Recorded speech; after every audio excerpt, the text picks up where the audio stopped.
옛날 충청도 논산 땅에는 홍의당이라는 큰 서원이 있었습니다. 이 서원 원장에겐 송아라는 여식이 있었지요. 헌데 어찌나 아름다운지 매일 아침부터 서원 앞이 난리도 아니었습니다. 구혼자들이 하루가 멀다 하고 찾아와서는 송아의 환심을 사기 위해 온갖 뻘짓을 일삼았지요. 아침부터 이 무슨 소란입니까? 어엿한 양반 자제들이 서원에서 고성방가라니요. 어서 물러들 가시지요. 헌데 아주 늑대 같은 선비 하나가 유달리 송아에게 눈독을 들였지요. 온 충청도에서 위세가 당당한 한씨 집안의 한수라는 자였습니다. 논산 땅에 나만 한 사내가 또 있던가. 그러니 송아 낭자도 그만 고집 부리고 나랑 혼례를 치르도록 하게. 그것이 낭자도 좋고 홍의당에도 좋은 일 아니겠는가? 사실 이 한수라는 사내는 유생들 중에서도 학문이 가장 뛰어났지요. 오죽하면 논산의 길이 나라는 거창한 별명이 붙었겠습니까? 그래도 송아는 잘난 척만 하는 한수에게 시집갈 생각이 요만큼도 없었답니다.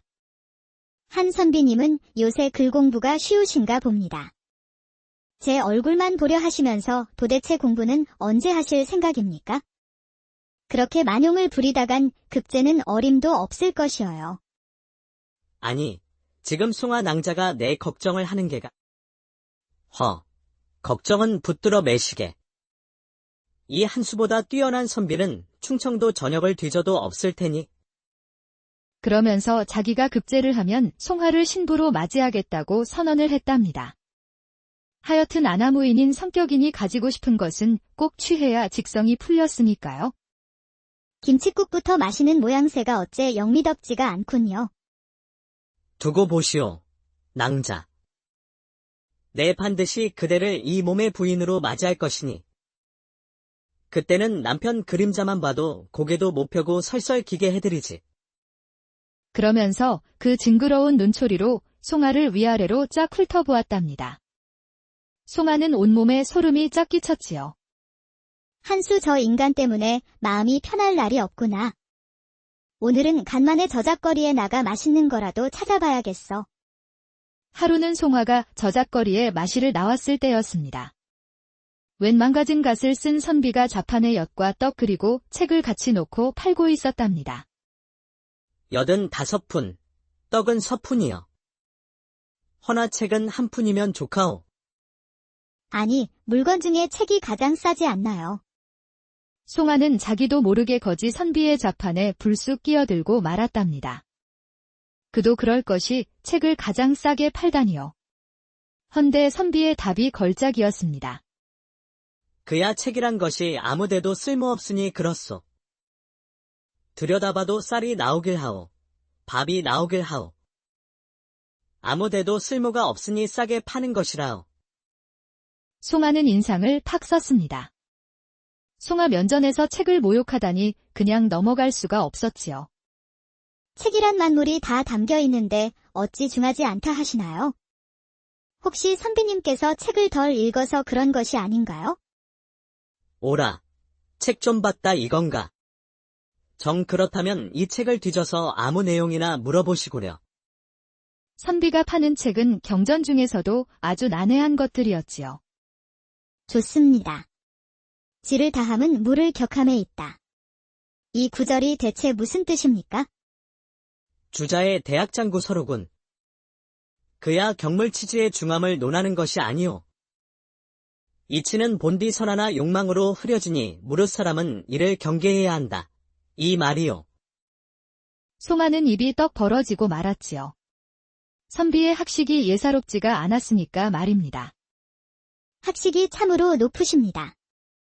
헌데 어찌하여 책을 미워하시나요? 이유야 알아 무엇하겠소. 그보다 이걸 살 거요. 말 거요. 그러고 보니 선비는 행색이 남루한 것이 아주 궁핍해 보였지요. 허나 어딘가 고아한 기품이 있었습니다. 선비의 정체가 궁금해진 송아는 웃돈을 주고 책을 사주었답니다. 이거라면 끼니 걱정은 덜겠구려. 그럼 나는 가보겠소이다. 선비님, 가시기 전에 그 이름을 알고 싶습니다. 내 이름은 문식이요. 나는 문식이라 하외다. 문식은 자판을 접더니 그대로 떠나는 것이었지요. 그야말로 구름에 달 가듯이 표표하고 태연했습니다. 참으로 신기한 선비로구나. 지금껏 봐온 분들과는 달라도 아주 달랐어. 송아는 어째 저 문식이란 선비가 자꾸만 신경이 쓰였답니다. 그래서일까요? 이부자리에 누운 뒤에도 문식의 얼굴이 아른거렸지요. 송아는 문식을 생각하다가 그만 뜬 눈으로 밤을 지새웠답니다. 며칠 후 송아는 또다시 마을 저작거리로 향했습니다. 이번에도 문식은 구석탱이에서 좌판을 버려놓고 있었습니다. 먼 발치에서 문식을 본 송아는 갑자기 가슴이 뛰었습니다. 또 오셨구려. 이번엔 뭘 파시나요? 벼루와 부시라오. 다 쓸데없는 물건들이니 팔아치워서 밥이나 먹어야겠소. 문식의 말에 송아는 정신이 혼미해졌답니다. 종이, 붓, 벼루, 먹은 선비의 벗이나 다름없는 물건이지요. 헌데 그걸 팔아치우겠다뇨? 아니, 도대체 선비님은 학문의 원수라도 지셨습니까? 이야, 이제 보니 낭자는 참으로 입이 걸칫구려. 좋은 집 따님 같은데 말본세에 신경을 좀 쓰셔야겠소. 선비님은 말 돌리지 마시고 묻는 말에 대답이나 해주셔요. 거듭된 송아의 성화에 마침내 문식이 입을 열었지요. 난 사화에 휘말려 망한 집안의 자손이요. 하루아침에 집안이 망하니 학문은 아무짝에도 쓸모가 없더이다. 유리걸식의 삼순구식이 일상이니 공부가 다 무슨 소용이겠소. 송아는 비로소 이해가 갔지요.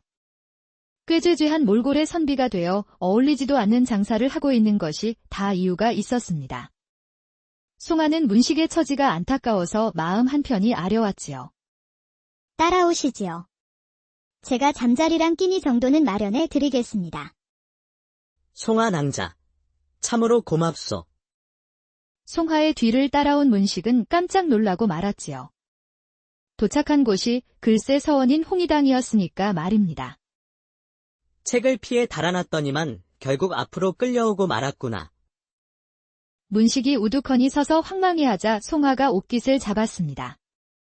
문식 선비님, 선비님의 재능은 하늘이 내려준 것이어요. 그러니 제발 글 공부를 놓지 마셔요. 송아의 간곡한 설득에 결국 문식은 승낙하고 말았지요. 알겠소. 내 생각해보리다. 어쨌든 밥만 준다면 내 처지에 무슨 지진들 못하겠소. 그리하여 문식은 서원에 기거하며 글 공부를 다시 시작하게 되었습니다. 문식은 순식간에 두각을 나타내었지요. 하여 자연스레 홍의당 유생들 사이에서 문식의 이름은 날로 높아졌지요.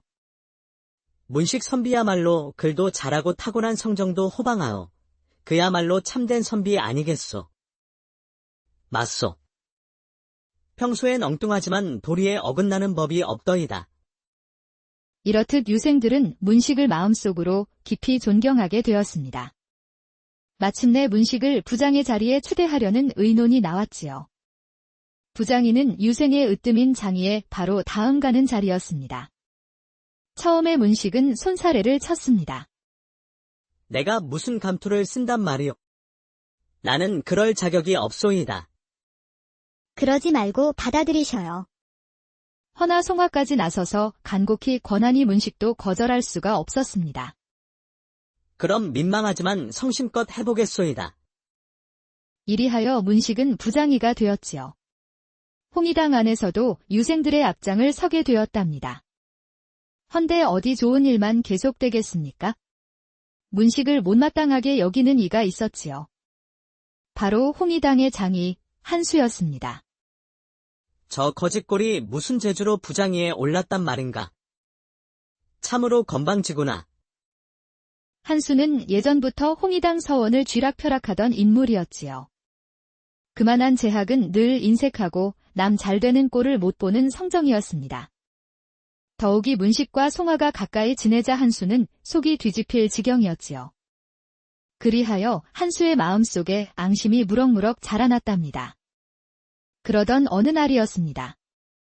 홍의당 원장인 송이 선생께서 문식과 한수 두 사람을 따로 불렀지요. 자네 둘이 요즘 서원에서 그 이름이 자자하더군. 오늘은 내 직접 시험을 해보고 싶구나. 송이 선생은 주자학 가운데서도 특히 난해한 대목을 물었지요. 학문의 깊이가 없으면 감히 입도 번긋하기 어려운 문제였습니다. 기뻐하고 노하며 슬퍼하고 즐거워하는 것, 이 네 가지는 사람의 본성이라 하였다.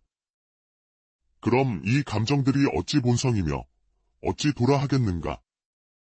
먼저 한수가 나섰습니다. 이는 주자께서 천리와 인욕을 구별하기 위해 예로 드신 바입니다. 감정을 절제 못하면 인욕이 되니 마땅히 예로서 다스려야 합니다. 송이 선생은 고개를 끄덕였지요. 정석이라 할 만하도다. 그럼 문식이 자네는 어찌 생각하나? 문식은 잠시 뜸을 들이더니 이내 빙긋 웃으며 말했지요. 사람이 감정을 억지로 누르려 하면 개가 풀 뜯는 격이 되옵니다. 아니, 그게 무슨 말인가? 개는 본디 고기를 먹는 짐승인데 억지로 풀만 뜯게 하면 그게 오래 가겠습니까? 사람의 본성은 누구에게나 있으니 그 본성을 억누른다고 해서 도가 되는 것이 아니올시다.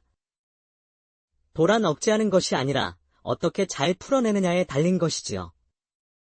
송이 선생은 처음엔 어안이 벙벙했지요. 허나 금세 허리를 펴고 오래간만에 크게 웃었답니다. 그야말로 세상에 없던 해석이로구나. 허나 틀린 말이 아니야. 억지로 참는 것이 도가 아니라 본성의 흐름을 아는 것이 먼저지. 문식자네는 글을 깊이 배워서 사람 마음을 짚는 법을 아는구나. 참으로 기재야, 기재로다. 이 말을 옆에서 들은 한수는 낯빛이 벌겋게 달아올랐습니다. 문식의 대답이 더 큰 칭찬을 받았으니 화가 날 수밖에요. 제 아무리 원장이라지만 저런 허튼 소리를 높이 치다니. 이래서야 서원이 어찌 바로 서겠는가.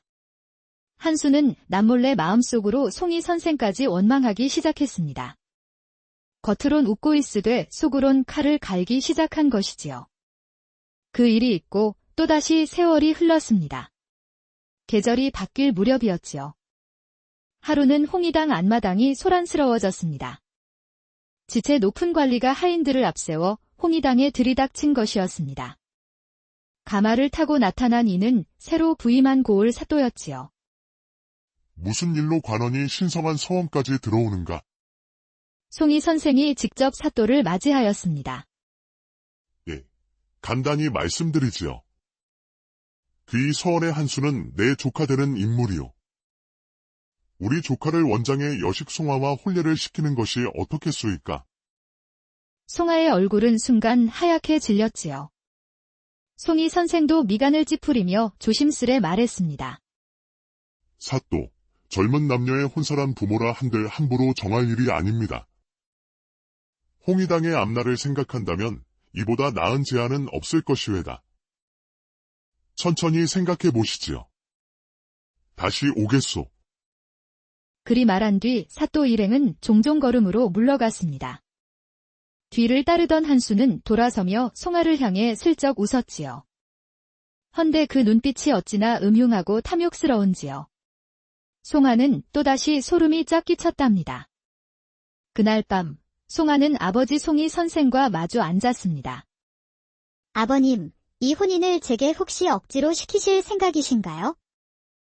내가 싫다 하면 그만이다. 걱정 말아라. 감사합니다. 아버님. 송아는 방으로 돌아왔습니다. 허나 송아의 마음 한편에는 불길한 그림자가 스멀스멀 피어올랐습니다. 사또의 눈빛도 한수의 웃음도 어째 찝찝하기만 했지요. 며칠이 지난 뒤였습니다. 뜻밖의 일이 벌어졌습니다. 홍의당에 물건을 대던 상인들이 등을 돌리는 것이 아니겠습니까?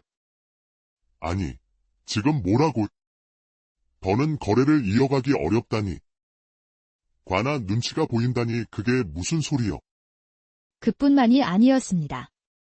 홍의당과 교류하던 인근 서원들이 당분간 교류를 삼가겠다는 전가를 보낸 것이지요. 송이 선생은 깊은 한숨을 내쉬었지요. 이거 도대체 무슨 풍파란 말인가? 그러던 차에 또다시 하나의 급보가 날아들었습니다. 관아에서 문서 한 통이 홍의당 앞으로 당도한 것이었지요. 홍의당이 대대로 점유해온 관아 소유의 토지를 즉시 반환하라. 대관절 이게 무슨 소리여? 이유도, 사유도, 변명도 없었습니다. 그저 일방적인 통보였을 뿐이었지요. 홍의당은 발칵 뒤집혔습니다. 아이고, 이러다간 서원이 거덜나는 것 아니요. 아니, 이건 누가 봐도 새로 부임한 사또 지디지 않소. 유생들 사이에서는 고성이 오갔지요. 결국 홍의당 모든 유생들이 모여 대책회의를 열게 되었답니다. 모두들 어찌할 바를 몰라 머리를 싸매고 있을 때였습니다. 조용히 앉아있던 송아가 뒤에서 천천히 일어났지요. 제게 묘안이 하나 있습니다. 말씀하시구려. 낭자. 그렇지. 송아 낭자만큼 꾀가 많은 이가 홍의당에 있던가. 모두들 기대하면서 송아가 하는 말에 쫑긋 귀를 기울였습니다. 유생님들, 이럴 때일수록 홍의당은 더 높이 올라야 합니다. 이번 별감 선거에 홍의당에서 직접 후보를 내는 것이 어떻겠습니까? 이 별감이라 함은 지역의 양반들을 대표하는 자리였지요. 그리하여 고을 사또라고 하여도 함부로 명령할 수 없는 자리였습니다. 별감 자리에 홍의당 유생이 오른다면 사또와도 당당히 맞설 수 있을 것이오다. 참으로 묘안이다. 묘안이야. 강당은 술렁이기 시작했습니다. 유생들은 고개를 끄덕이며 입을 모았지요. 그 말이 옳소. 이번엔 우리가 나서야 할 때요. 그리하여 이날 밤의 회의는 별감 후보 지명 논의로 이어졌습니다. 누가 가장 합당한 인물인가를 두고 모두들 고심하며 수군거림이 오갔지요. 이때 장의인 한수가 앞으로 나섰습니다. 내 생각에 별감 자리는 나만큼 어울리는 인물이 없을 것이오. 우리 한씨 집안은 이 논선에서 뿌리가 깊은 가문이고 거기다 사또와도 같은 문중이요. 내가 앞장서면 사또도 말 한마디에 물러날 것이다. 강당 안에는 수궁의 기류가 퍼졌습니다. 몇몇 유생들이 고개를 끄덕였지요. 설득력이 있긴 하지. 하기사 가문으로 치면 한수 형님이 제일이지 않겠어. 그때였습니다. 자리를 박차고 일어나는 이가 있었으니 바로 부장의 문식이었지요. 예, 한 말씀 올리겠습니다. 선비가 권세를 줬고 족보를 들먹이며 야합을 도모한다면 그게 어찌 백성을 위한 길이며 바른 도라 하겠습니까? 유생들 사이에서 술렁이는 소리가 일었습니다. 저 문식, 비록 미천한 집안에서 낳고 가진 것 없다 하나 한치 부끄럼 없고 뜻 하나는 꺾은 적이 없소이다. 만약 나를 지지해준다면 선비의 이름을 걸고 사또와 당당히 맞서 싸우겠소. 그 말이 떨어지자 곳곳에서 우레 같은 박수가 터져 나왔습니다. 그래, 저게 진짜 선비 아니오. 문식 형님 같은 분이라야 우리가 믿고 맡길 수 있지요. 그리하여 유생들 사이에서 지지의 물결이 일었습니다.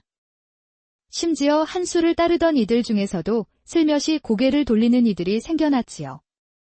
표를 세어보니 문식을 지지하겠다는 이들이 한수의 것보다 훨씬 많았습니다. 이를 본 한수의 낯빛이 또다시 벌겋게 달아올랐지요. 감히 날 이기겠다고 덤비는 것이냐. 세상 물정도 모르는 내가 뭘 어쩔 수 있을 줄 아느냐. 허나 문식은 한치도 물러서지 않고 단호히 말했습니다. 별감 자리는 벼슬이 아니요. 선비의 양심이 묻는 자리입니다. 누가 높은 자리에 오르느냐보다 누가 바른 길을 지키느냐가 본분이라 믿습니다. 그리하여 유생들은 입을 모아 표결을 실시하기로 하였답니다. 헌데 표결을 맡은 이는 하필이면 평소 한수와 가까운 권유생이었지요. 표를 모으는 동안 송아는 마음을 졸이며 두 손을 꼭 잡고 있었습니다. 잠시 후 권유생이 투표의 결과를 읽어 내려갔습니다.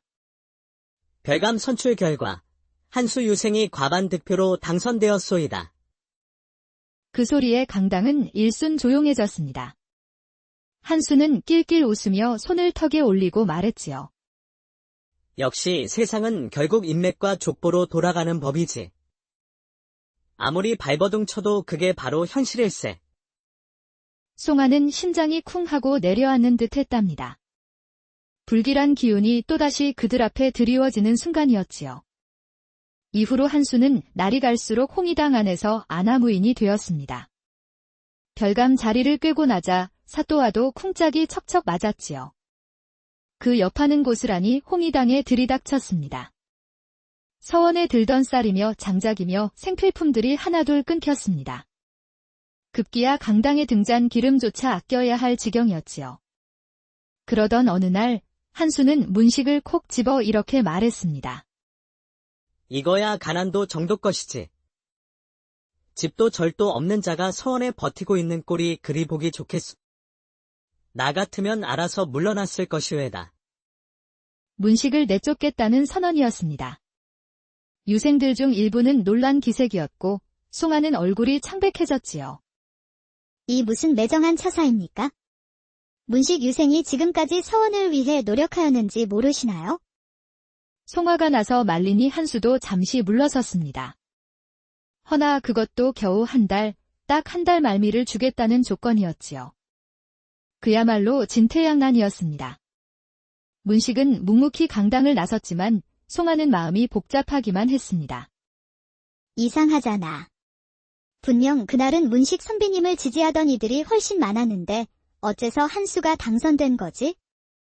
송아는 꺼림칙한 기분을 떨쳐낼 수 없었답니다.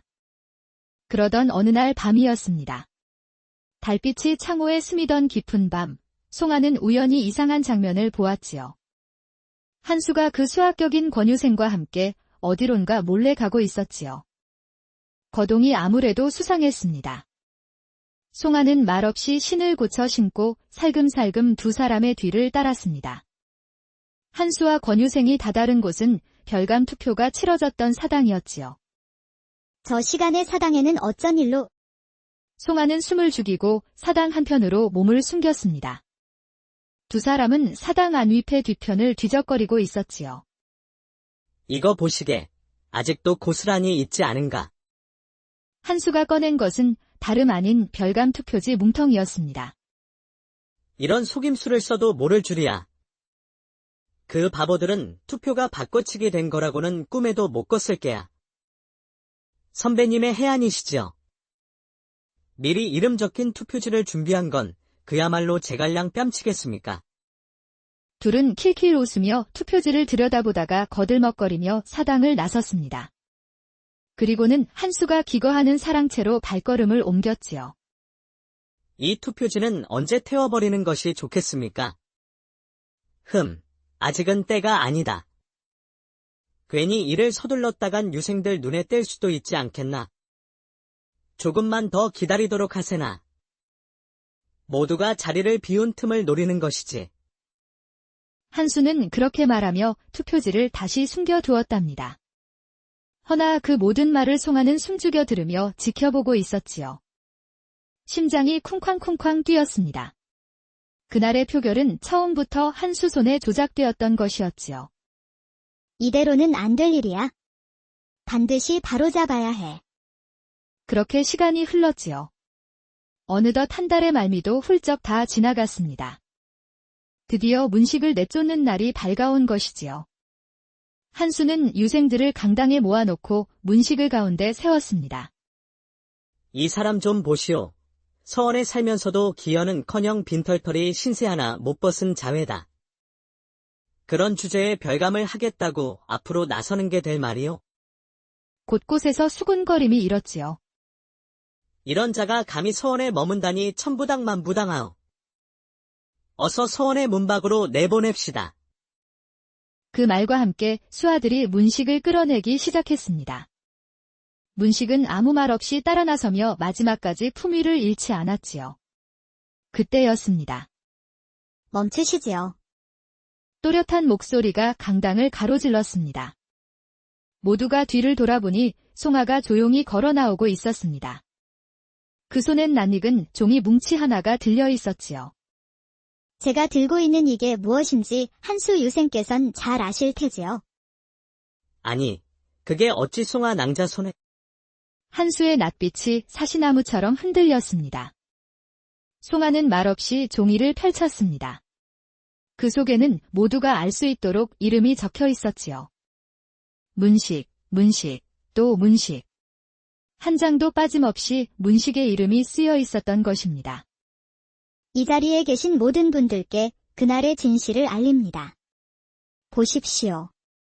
한수 유생과 권 유생이 짜고 이 투표지를 빼돌려 밖에 치게 한 것입니다. 유생들은 웅성거리다 이내 하나둘씩 소리쳤습니다. 이게 무슨 일이란 말이요? 사기였단 말입니까? 한수, 자네가 무슨 짓을 한 게야? 그때 한수는 얼굴이 벌겋게 달아오르더니 이내 말을 더듬으며 뒷걸음질을 쳤습니다. 그게, 나는 그냥, 마침내 한수는 꽁무니를 빼며 서원 밖으로 달아나기 시작했습니다. 어디 두고 보자. 망신도 이런 망신이 없었지요. 권유생도 허둥지둥하며 한수를 따라 꽁찌 빠지게 달아나고 말았지요. 그리하여 진실이 백일하에 드러났지요. 문식은 마침내 별감으로 추대되었답니다. 문식은 말없이 송아를 바라보다 천천히 허리를 굽혔습니다. 송아 낭자, 그 용기와 지혜에 머리 숙여 감사드립니다. 내 오늘 다시금 선비로 태어난 듯하오. 허나 송아는 고개를 저었습니다. 이제부터가 진짜 시작입니다. 사또와 제대로 단판을 지어야 하니까요. 송아 낭자의 말이 옳소. 별감이 된 문식의 눈이 빛났습니다. 탐관오리 사또에게 맞서 한치도 물러서지 않겠다는 각오였지요. 며칠이 지난 뒤 별감이 된 문식은 드디어 관하로 향했습니다. 별감이 사또와 정식으로 접견하는 날이었던 것이지요. 자네가 그 문식이란 말인가? 감히 내 조카를 서원에서 몰아냈다고 하더니 그게 사실인가? 사또는 자리에 앉자마자 불쾌한 기색을 감추지 않았습니다. 조카 한수가 서원에서 쫓겨났다는 소식을 이미 들었기 때문이었습니다. 사또가 매섭게 추궁하자 문식은 조용히 웃으며 말했습니다. 쫓겨난 것이 아니오. 스스로 달아난 것이지요. 한수는 거짓으로 별감 자리를 꿰고 동료 유생들을 기만하였습니다. 그런 이는 홍의당에 머물 자격이 없지 않겠습니까? 문식의 어조엔 단호함이 배어 있었지요. 오히려 묻고 싶습니다. 한수와 사또 나으리가 합심하여 홍의당에 물건을 대는 상인들을 겁박하고 그리고 다른 서원들의 투서를 하여 모함을 퍼뜨린 기록을 이미 손에 넣었소이다. 문식은 증거를 꺼내 들었지요. 사또의 입술이 부르르 떨렸습니다. 문식은 말없이 그중 한 장을 내밀었습니다. 그리고 이건 홍의당이 빌린 토지가 정당하다는 관문서요. 당초 사또가 내건 명분이 얼마나 궁색한지 조정에 보고라도 올릴 참이었소. 사또는 입을 뻐끔거리며 그만 말문을 닫아버렸습니다. 아무런 반박도 할 수 없었지요. 원래라면 조정에 구하여 바로 탄핵을 상소해야 옳습니다. 허나 백성들 행정이 어지러워질까 염려되어 관대히 넘기기로 하였소. 관대한 처리의 사도는 가슴을 쓸어내렸지요. 그때 문식이 다시 한번 호통을 쳤습니다. 벼슬아치가 되어 자기 문중만 위하고 권세에 기대어 백성을 위협하는 자. 그런 자는 관복을 입을 자격조차 없소이다. 사또는 앞으로 대오각성하여 진정 백성을 위한 벼슬아치가 되시지요. 사도는 덜덜 떨다가 이윽고 고개를 푹 떨구었습니다. 문별가. 내가 크게 잘못하였소. 깊이 반성하겠으니 한 번만 용서해 주시오. 그날 이후로 관아의 기세는 뚝 꺾였습니다. 홍의당에 대한 박해도 언제 그랬냐는 듯이 말끔히 사라졌지요. 사또는 홍의당을 공경하며 공명정대하게 논산 땅을 다스렸습니다. 시간이 흘러 별감 문식은 더욱 학문에 힘썼습니다. 그리고 마침내 과거 시험에서 장원급제를 이루었지요. 그 소식에 논산 땅 전체가 떠들썩했지요. 홍의당 유생들 또한 기쁨을 감추지 못하였답니다. 그리고 마침내 송하와 문식은 백년가약을 맺게 되었습니다. 혼례날 서원마당에 유생들이 다 모여 두 사람을 축하하였습니다. 이야, 문식 형님. 이제 진짜 경사 아닙니까? 송하 낭자도 부디 문식 형님 기 좀 죽이며 사시지요. 우리 형님 솔직히 너무 까불어. 옛기, 이 사람아. 장원 급제한 이 몸에게 까분다니, 그 무슨 망발인가? 틀린 말씀이 하나도 없어요, 서방님. 그날의 혼례는 웃음소리가 넘쳤습니다. 그야말로 오랫동안 입에 회자될 만큼 푸짐하고 정겨운 잔치였지요. 그렇게 문식과 송하는 논산 선비들의 귀감이 되었습니다. 옛날 충청도 논산 땅에는 홍의당이라는 큰 서원이 있었습니다. 이 서원 원장에겐 송하라는 여식이 있었지요. 헌데 어찌나 아름다운지 매일 아침부터 서원 앞이 난리도 아니었습니다. 구혼자들이 하루가 멀다 하고 찾아와서는 송하의 환심을 사기 위해 온갖 뻘짓을 일삼았지요. 아침부터 이 무슨 소란입니까? 어엿한 양반 자제들이 서원에서 고성방가라니요. 어서 물러들 가시지요. 헌데 아주 늑대 같은 선비 하나가 유달리 송하에게 눈독을 들였지요. 온 충청도에서 위세가 당당한 한씨 집안의 한수라는 자였습니다. 논산 땅에 나만 한 사내가 또 있던가. 그러니 송하 낭자도 그만 고집 부리고 나랑 혼례를 치르도록 하게. 그것이 낭자도 좋고 홍의당에도 좋은 일 아니겠는가? 사실 이 한수라는 사내는 유생들 중에서도 학문이 가장 뛰어났지요. 오죽하면 논산의 길이나라는 거창한 별명이 붙었겠습니까? 그래도 송하는 잘난 척만 하는 한수에게 시집갈 생각이 요만큼도 없었답니다. 한 선비님은 요새 글 공부가 쉬우신가 봅니다. 제 얼굴만 보려 하시면서 도대체 공부는 언제 하실 생각입니까? 그렇게 만용을 부리다간 급제는 어림도 없을 것이어요. 아니, 지금 송하 낭자가 내 걱정을 하는 게가. 걱정은 붙들어 매시게. 이 한수보다 뛰어난 선비는 충청도 전역을 뒤져도 없을 테니. 그러면서 자기가 급제를 하면 송하를 신부로 맞이하겠다고 선언을 했답니다. 하여튼 아나무인인 성격이니 가지고 싶은 것은 꼭 취해야 직성이 풀렸으니까요. 김칫국부터 마시는 모양새가 어째 영미덥지가 않군요. 두고 보시오, 낭자. 내 반드시 그대를 이 몸의 부인으로 맞이할 것이니. 그때는 남편 그림자만 봐도 고개도 못 펴고 설설기게 해드리지. 그러면서 그 징그러운 눈초리로 송하를 위아래로 쫙 훑어보았답니다. 송하는 온몸에 소름이 쫙 끼쳤지요. 한수 저 인간 때문에 마음이 편할 날이 없구나. 오늘은 간만에 저작거리에 나가 맛있는 거라도 찾아봐야겠어. 하루는 송하가 저작거리에 마시를 나왔을 때였습니다. 웬 망가진 갓을 쓴 선비가 자판에 엿과 떡 그리고 책을 같이 놓고 팔고 있었답니다. 85푼, 떡은 서푼이여. 허나 책은 한 푼이면 좋카오. 아니, 물건 중에 책이 가장 싸지 않나요? 송하는 자기도 모르게 거지 선비의 자판에 불쑥 끼어들고 말았답니다. 그도 그럴 것이 책을 가장 싸게 팔다니요. 헌데 선비의 답이 걸작이었습니다. 그야 책이란 것이 아무데도 쓸모없으니 그렇소. 들여다봐도 쌀이 나오길 하오. 밥이 나오길 하오. 아무데도 쓸모가 없으니 싸게 파는 것이라오. 송하는 인상을 팍 썼습니다. 송하 면전에서 책을 모욕하다니 그냥 넘어갈 수가 없었지요. 책이란 만물이 다 담겨 있는데 어찌 중하지 않다 하시나요? 혹시 선비님께서 책을 덜 읽어서 그런 것이 아닌가요? 오라, 책 좀 봤다 이건가? 정 그렇다면 이 책을 뒤져서 아무 내용이나 물어보시구려. 선비가 파는 책은 경전 중에서도 아주 난해한 것들이었지요. 좋습니다. 지를 다함은 물을 격함에 있다. 이 구절이 대체 무슨 뜻입니까? 주자의 대학장구 서로군. 그야 경물치지의 중함을 논하는 것이 아니오. 이치는 본디 선하나 욕망으로 흐려지니 무릇 사람은 이를 경계해야 한다. 이 말이요. 송하는 입이 떡 벌어지고 말았지요. 선비의 학식이 예사롭지가 않았으니까 말입니다. 학식이 참으로 높으십니다. 헌데 어찌하여 책을 미워하시나요? 이유야 알아 무엇하겠소?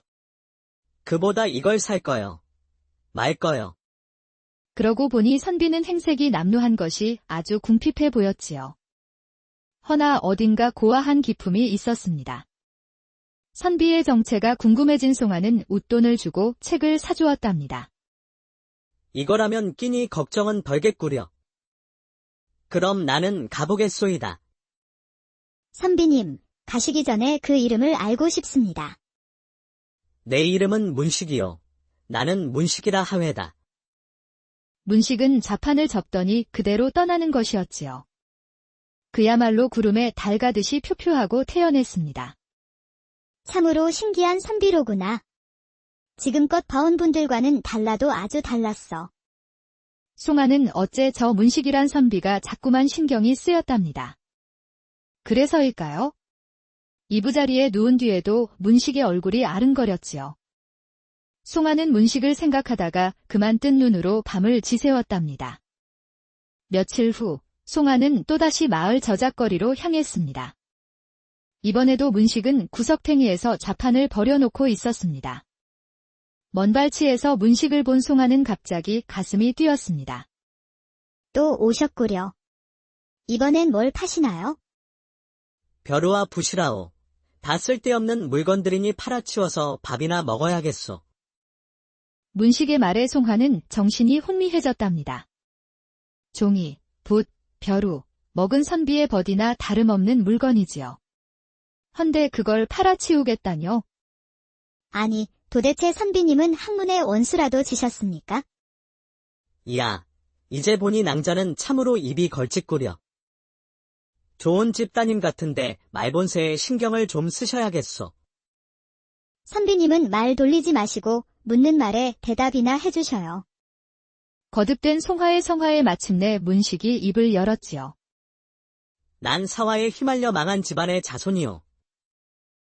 하루아침에 집안이 망하니 학문은 아무짝에도 쓸모가 없더이다. 유리걸식의 삼순구식이 일상이니 공부가 다 무슨 소용이겠소. 송아는 비로소 이해가 갔지요. 꾀죄죄한 몰골의 선비가 되어 어울리지도 않는 장사를 하고 있는 것이 다 이유가 있었습니다. 송아는 문식의 처지가 안타까워서 마음 한편이 아려왔지요. 따라오시지요. 제가 잠자리랑 끼니 정도는 마련해 드리겠습니다. 송아 낭자, 참으로 고맙소. 송화의 뒤를 따라온 문식은 깜짝 놀라고 말았지요. 도착한 곳이 글쎄 서원인 홍의당이었으니까 말입니다. 책을 피해 달아났더니만 결국 앞으로 끌려오고 말았구나. 문식이 우두커니 서서 황망해하자 송화가 옷깃을 잡았습니다. 문식 선비님, 선비님의 재능은 하늘이 내려준 것이어요. 그러니 제발 글 공부를 놓지 마셔요. 송화의 간곡한 설득에 결국 문식은 승낙하고 말았지요. 알겠소. 내 생각해보리다. 어쨌든 밥만 준다면 내 처지에 무슨 지진들 못하겠소. 그리하여 문식은 서원에 기거하며 글 공부를 다시 시작하게 되었습니다. 문식은 순식간에 두각을 나타내었지요. 하여 자연스레 홍의당 유생들 사이에서 문식의 이름은 날로 높아졌지요. 문식 선비야말로 글도 잘하고 타고난 성정도 호방하오. 그야말로 참된 선비 아니겠소. 맞소. 평소엔 엉뚱하지만 도리에 어긋나는 법이 없더이다. 이렇듯 유생들은 문식을 마음속으로 깊이 존경하게 되었습니다. 마침내 문식을 부장의 자리에 추대하려는 의논이 나왔지요. 부장이는 유생의 으뜸인 장의의 바로 다음 가는 자리였습니다. 처음에 문식은 손사래를 쳤습니다. 내가 무슨 감투를 쓴단 말이오. 나는 그럴 자격이 없소이다. 그러지 말고 받아들이셔요. 허나 송화까지 나서서 간곡히 권하니 문식도 거절할 수가 없었습니다. 그럼 민망하지만 성심껏 해보겠소이다. 이리하여 문식은 부장이가 되었지요. 홍의당 안에서도 유생들의 앞장을 서게 되었답니다. 헌데 어디 좋은 일만 계속되겠습니까? 문식을 못마땅하게 여기는 이가 있었지요. 바로 홍의당의 장이 한수였습니다. 저 거짓골이 무슨 재주로 부장위에 올랐단 말인가. 참으로 건방지구나. 한수는 예전부터 홍의당 서원을 쥐락펴락하던 인물이었지요. 그만한 제학은 늘 인색하고 남 잘되는 꼴을 못 보는 성정이었습니다. 더욱이 문식과 송아가 가까이 지내자 한수는 속이 뒤집힐 지경이었지요. 그리하여 한수의 마음속에 앙심이 무럭무럭 자라났답니다. 그러던 어느 날이었습니다. 홍의당 원장인 송이 선생께서 문식과 한수 두 사람을 따로 불렀지요. 자네 둘이 요즘 서원에서 그 이름이 자자하더군. 오늘은 내 직접 시험을 해보고 싶구나. 송이 선생은 주자학 가운데서도 특히 난해한 대목을 물었지요. 학문의 깊이가 없으면 감히 입도 번긋하기 어려운 문제였습니다. 기뻐하고 노하며 슬퍼하고 즐거워하는 것, 이 네 가지는 사람의 본성이라 하였다.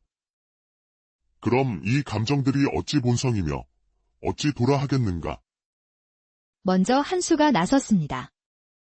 이는 주자께서 천리와 인욕을 구별하기 위해 예로 드신 바입니다.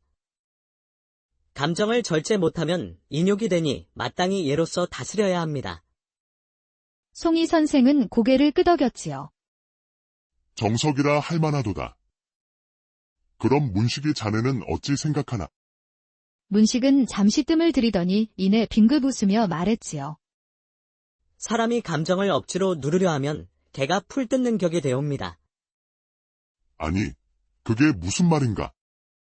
개는 본디 고기를 먹는 짐승인데 억지로 풀만 뜯게 하면 그게 오래 가겠습니까? 사람의 본성은 누구에게나 있으니 그 본성을 억누른다고 해서 도가 되는 것이 아니올시다. 도란 억제하는 것이 아니라 어떻게 잘 풀어내느냐에 달린 것이지요. 송이 선생은 처음엔 어안이 벙벙했지요. 허나 금세 허리를 펴고 오래간만에 크게 웃었답니다. 그야말로 세상에 없던 해석이로구나. 허나 틀린 말이 아니야. 억지로 참는 것이 도가 아니라 본성의 흐름을 아는 것이 먼저지. 문식 자네는 글을 깊이 배워서 사람 마음을 짚는 법을 아는구나. 참으로 기재야, 기재로다. 이 말을 옆에서 들은 한수는 낯빛이 벌겋게 달아올랐습니다. 문식의 대답이 더 큰 칭찬을 받았으니 화가 날 수밖에요. 제 아무리 원장이라지만 저런 허튼 소리를 높이 치다니. 이래서야 서원이 어찌 바로 서겠는가. 한수는 남몰래 마음속으로 송이 선생까지 원망하기 시작했습니다. 겉으론 웃고 있으되 속으론 칼을 갈기 시작한 것이지요. 그 일이 있고 또다시 세월이 흘렀습니다. 계절이 바뀔 무렵이었지요. 하루는 홍의당 안마당이 소란스러워졌습니다. 지체 높은 관리가 하인들을 앞세워 홍의당에 들이닥친 것이었습니다. 가마를 타고 나타난 이는 새로 부임한 고을 사또였지요. 무슨 일로 관원이 신성한 서원까지 들어오는가? 송이 선생이 직접 사또를 맞이하였습니다. 예, 간단히 말씀드리지요. 그 이 서원의 한수는 내 조카 되는 인물이요. 우리 조카를 원장의 여식 송아와 혼례를 시키는 것이 어떻겠소이까? 송아의 얼굴은 순간 하얗게 질렸지요.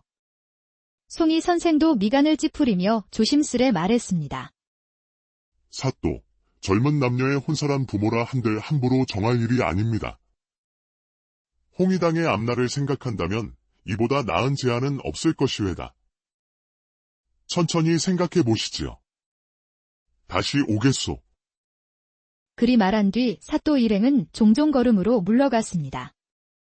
뒤를 따르던 한수는 돌아서며 송아를 향해 슬쩍 웃었지요. 헌데 그 눈빛이 어찌나 음흉하고 탐욕스러운지요. 송아는 또다시 소름이 쫙 끼쳤답니다. 그날 밤 송아는 아버지 송이 선생과 마주 앉았습니다. 아버님, 이 혼인을 제게 혹시 억지로 시키실 생각이신가요? 내가 싫다 하면 그만이다. 걱정 말아라. 감사합니다. 아버님. 송아는 방으로 돌아왔습니다. 허나 송아의 마음 한편에는 불길한 그림자가 스멀스멀 피어올랐습니다. 사또의 눈빛도 한수의 웃음도 어째 찝찝하기만 했지요. 며칠이 지난 뒤였습니다. 뜻밖의 일이 벌어졌습니다.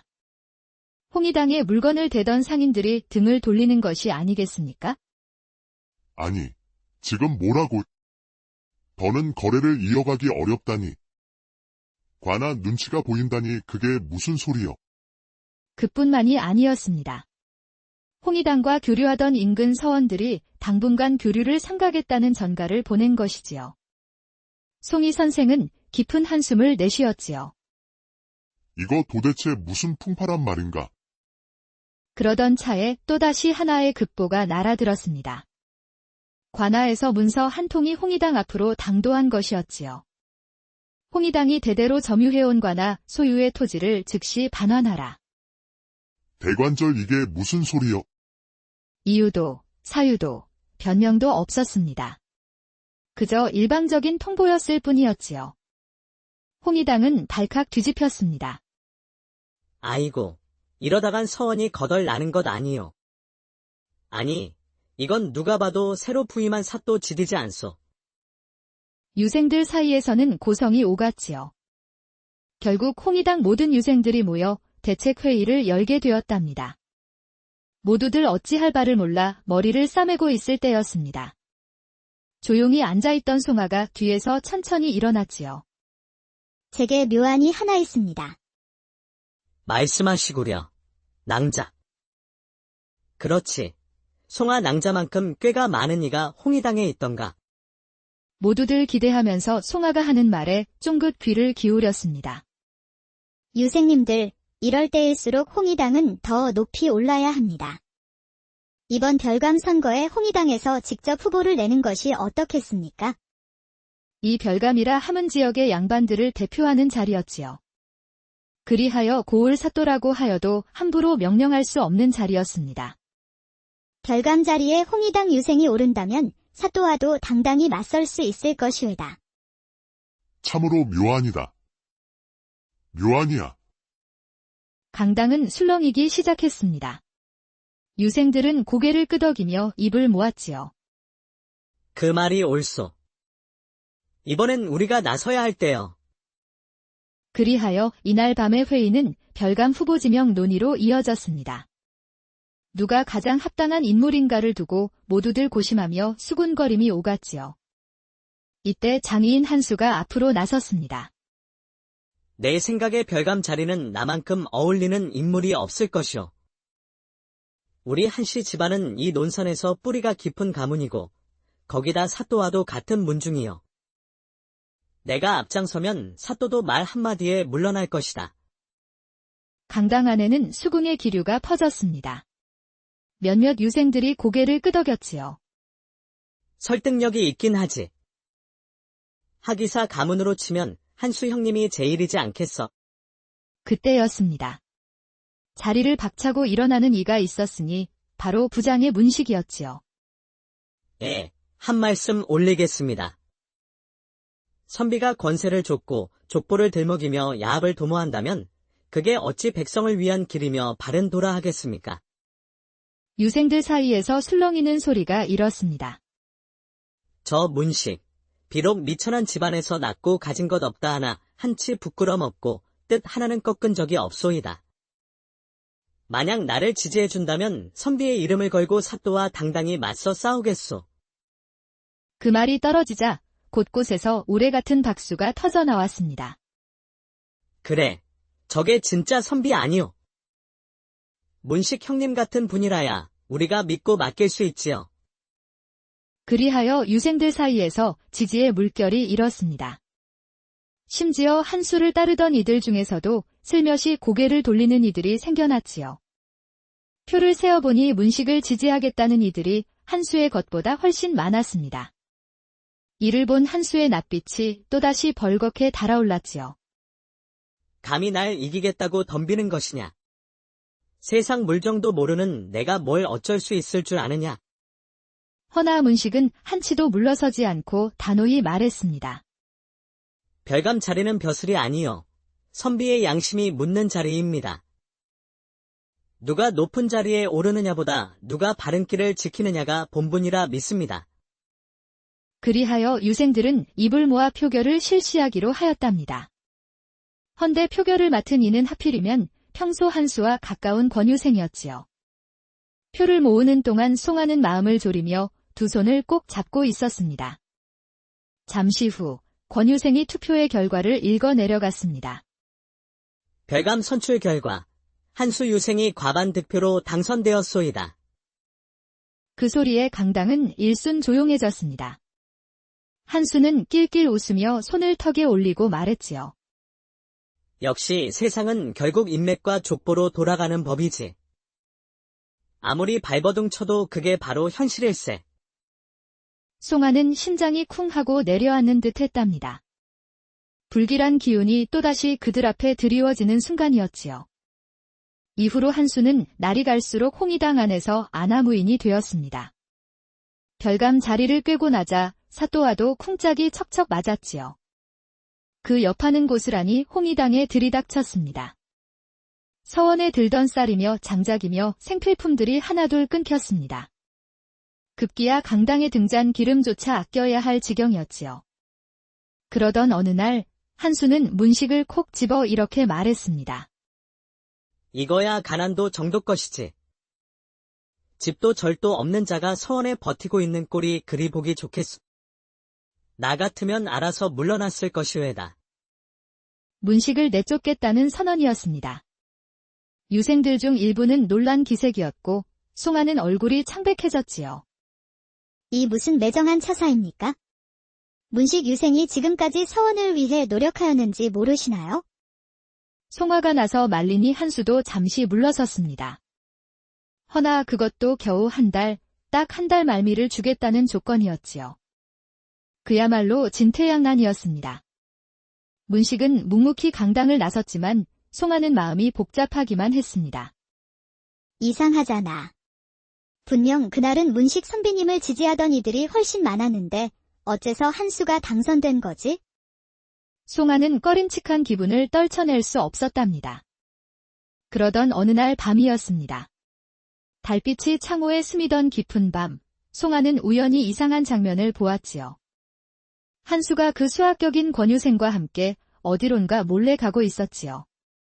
거동이 아무래도 수상했습니다. 송하는 말없이 신을 고쳐 신고 살금살금 두 사람의 뒤를 따랐습니다. 한수와 권유생이 다다른 곳은 별감 투표가 치러졌던 사당이었지요. 저 시간에 사당에는 어쩐 일로? 송하는 숨을 죽이고 사당 한편으로 몸을 숨겼습니다. 두 사람은 사당 안위패 뒤편을 뒤적거리고 있었지요. 이거 보시게. 아직도 고스란히 있지 않은가. 한수가 꺼낸 것은 다름 아닌 별감 투표지 뭉텅이였습니다. 이런 속임수를 써도 모를 줄이야. 그 바보들은 투표가 바꿔치기 된 거라고는 꿈에도 못 꿨을 게야. 선배님의 해안이시지요. 미리 이름 적힌 투표지를 준비한 건 그야말로 제갈량 뺨치겠습니까? 둘은 킬킬 웃으며 투표지를 들여다보다가 거들먹거리며 사당을 나섰습니다. 그리고는 한수가 기거하는 사랑채로 발걸음을 옮겼지요. 이 투표지는 언제 태워버리는 것이 좋겠습니까? 아직은 때가 아니다. 괜히 이를 서둘렀다간 유생들 눈에 띌 수도 있지 않겠나. 조금만 더 기다리도록 하세나. 모두가 자리를 비운 틈을 노리는 것이지. 한수는 그렇게 말하며 투표지를 다시 숨겨두었답니다. 허나 그 모든 말을 송하는 숨죽여 들으며 지켜보고 있었지요. 심장이 쿵쾅쿵쾅 뛰었습니다. 그날의 표결은 처음부터 한수 손에 조작되었던 것이었지요. 이대로는 안 될 일이야. 반드시 바로잡아야 해. 그렇게 시간이 흘렀지요. 어느덧 한 달의 말미도 훌쩍 다 지나갔습니다.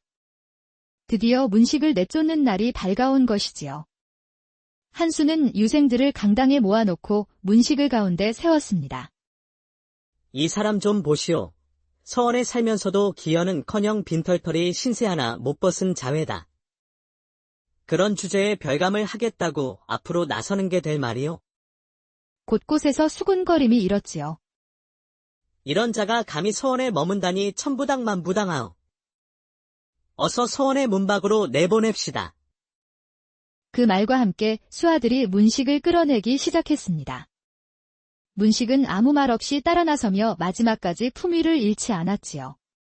그때였습니다. 멈추시지요. 또렷한 목소리가 강당을 가로질렀습니다. 모두가 뒤를 돌아보니 송아가 조용히 걸어 나오고 있었습니다. 그 손엔 낯익은 종이 뭉치 하나가 들려 있었지요. 제가 들고 있는 이게 무엇인지 한수 유생께선 잘 아실 테지요. 아니, 그게 어찌 송아 낭자 손에. 한수의 낯빛이 사시나무처럼 흔들렸습니다. 송아는 말없이 종이를 펼쳤습니다. 그 속에는 모두가 알 수 있도록 이름이 적혀 있었지요. 문식, 문식, 또 문식. 한 장도 빠짐없이 문식의 이름이 쓰여 있었던 것입니다. 이 자리에 계신 모든 분들께 그날의 진실을 알립니다. 보십시오. 한수 유생과 권 유생이 짜고 이 투표지를 빼돌려 밖에 치게 한 것입니다. 유생들은 웅성거리다 이내 하나둘씩 소리쳤습니다. 이게 무슨 일이란 말이요? 사기였단 말입니까? 한수, 자네가 무슨 짓을 한 게야?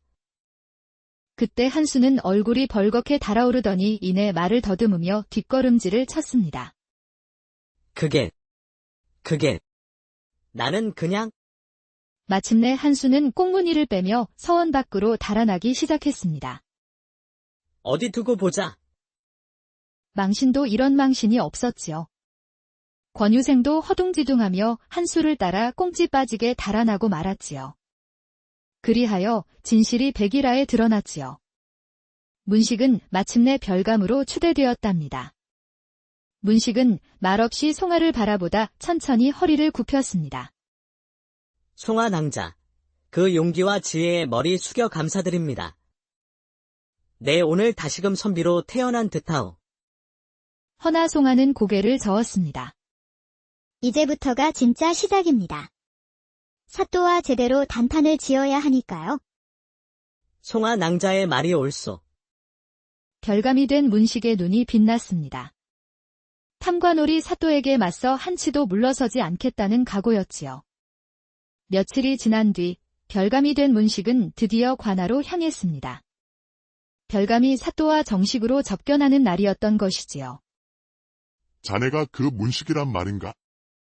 감히 내 조카를 서원에서 몰아냈다고 하더니 그게 사실인가? 사또는 자리에 앉자마자 불쾌한 기색을 감추지 않았습니다. 조카 한수가 서원에서 쫓겨났다는 소식을 이미 들었기 때문이었습니다.